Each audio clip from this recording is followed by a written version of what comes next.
Alors, je suis contente qu'on se voit virtuellement.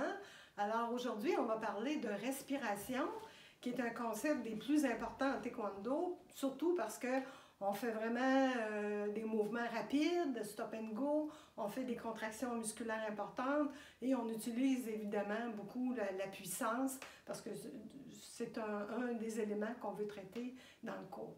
Donc, au niveau de la respiration, on peut peut-être la diviser en 4 aspects importants pour le taekwondo.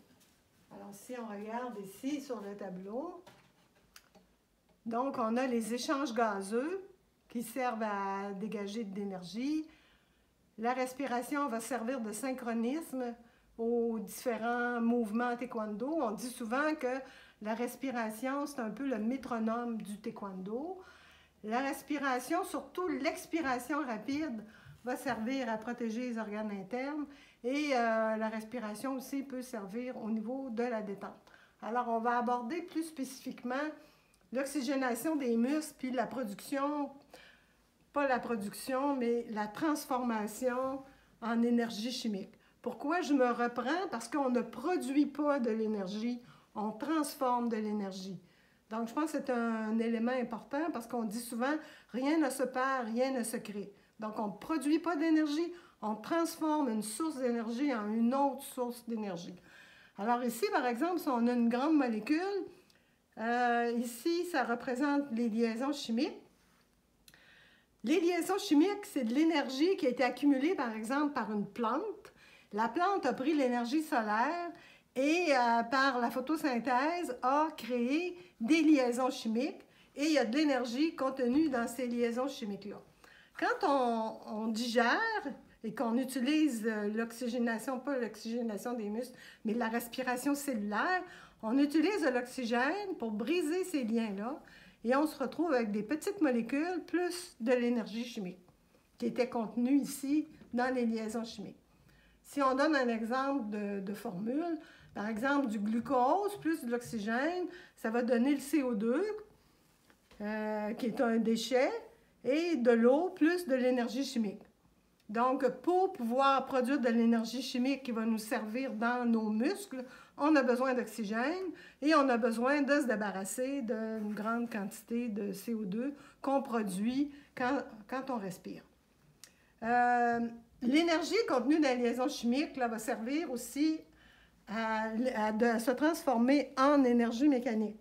C'est-à-dire que l'énergie chimique qui est ici va permettre par des réactions chimiques de bouger les fibres musculaires dans nos muscles et soit de permettre une contraction ou une extension des muscles. Donc, quand on va bouger un muscle, si je bouge mon bras ou si je lève un poids ou si je donne un coup de poing, l'énergie chimique s'est transformée en énergie mécanique.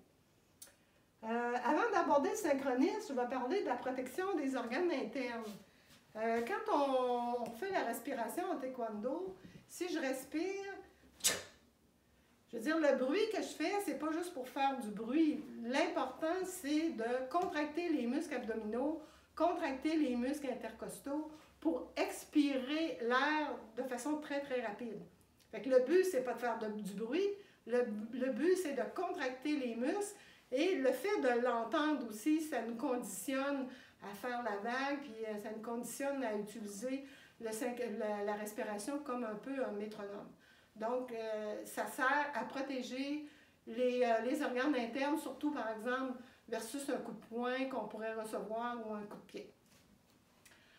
Au niveau de la détente, si on veut se détendre, par exemple avant un examen ou une compétition, je pense que c'est important de faire ce qu'on appelle la respiration abdominale.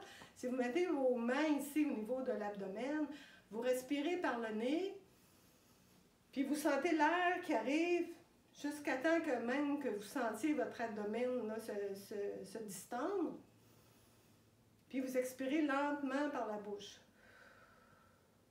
Alors ça permet d'enclencher le système parasympathique qui vous permet de vous détendre. Alors, ça va me permettre de me détendre aussi pour le reste de la capsule.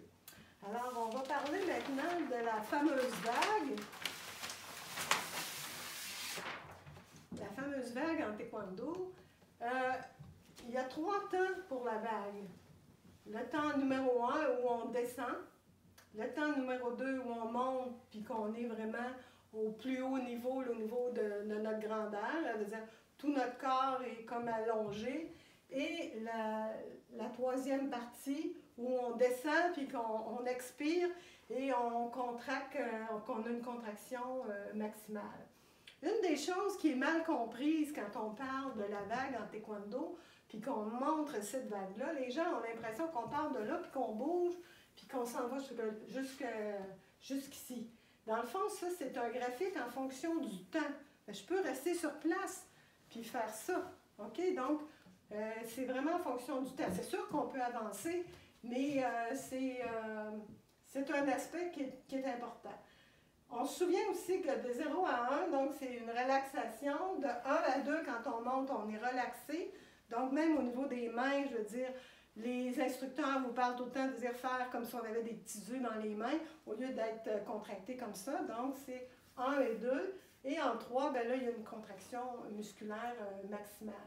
Alors, je vais vous le montrer sur le côté, comme ça. Alors, quand on commence, on est un peu en flexion. On n'est pas droit, on est un peu en flexion. Avant, on disait on baisse, mais dans le fond, ce qu'on veut, c'est qu'on relâche. Donc, on relâche. Donc, si on relâche, le coude va descendre, lui va descendre, donc on relâche. On monte. Là, on a vraiment les genoux complètement fermés. Les jambes droites, et puis on est le plus haut possible. C'est-à-dire qu'on a atteint le maximum de notre grandeur et on redescend. Relâche, descend. Relâche, monte, descend.